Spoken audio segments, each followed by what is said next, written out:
Percy Sledge was born in a small town in Leeton, Alabama, just 8 miles outside of Muscle Shoals. He used to work in a field chopping cotton, and he'd sing to all the older people.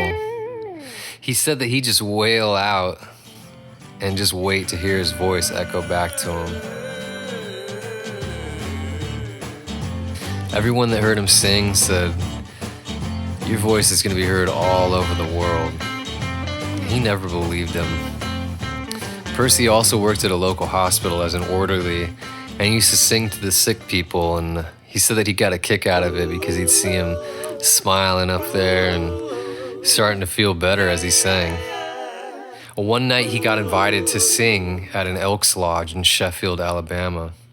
And it just so happened that night Quinn Ivy, a local famous disc jockey at WLAY, and a music producer was in the audience.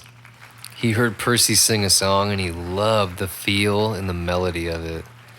Afterwards, Quinn approached Percy and he said, "Hey, would you be interested in recording that song?"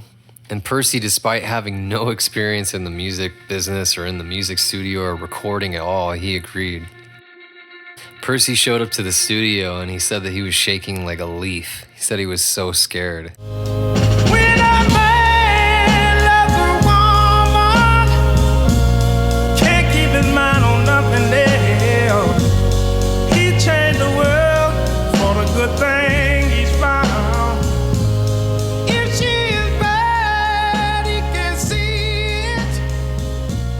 The engineer who was recording the vocals on the track said that Percy's vocals were just all over the place because he didn't have experience. The levels were just all over the place, so it was really difficult to record him. And back then, you didn't have the digital equipment that we have now where you can literally record line by line and cut in and cut out very easily. What the engineer ended up doing was he had to literally ride, so he was holding the recording knob, the volume of it, so if Percy got too loud, he'd turn it down, and then if he got, too quiet, he'd turn it up. And it was literally this art form, and they had to go take after take after take until they finally got into a groove where it sounded awesome and they got that perfect take. Once the song was finished, Quinn heard it and he knew he had something really special on his hands. So he called a nearby studio called Fame Studios and he spoke to Rick Hall and he said, "Hey, Rick, I got something really special."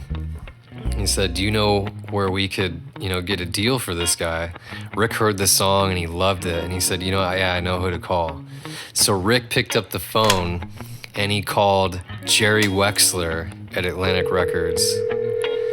Jerry picked up the phone and Rick said, "Hey, Jerry, I got something really special on my hands and told me to call you when I had something special." Rick started playing the song through the phone and Jerry heard it and absolutely loved it. He agreed to distribute and press that record. And once that record hit the radio, it was an instant hit. It was on the #1 Billboard charts for 4 weeks in 1966, and for the year of the Hot 100 Billboard 1966, it was #5.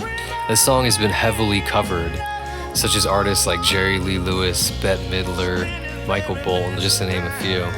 So despite having the inexperience of recording, he still came in and made an incredible song.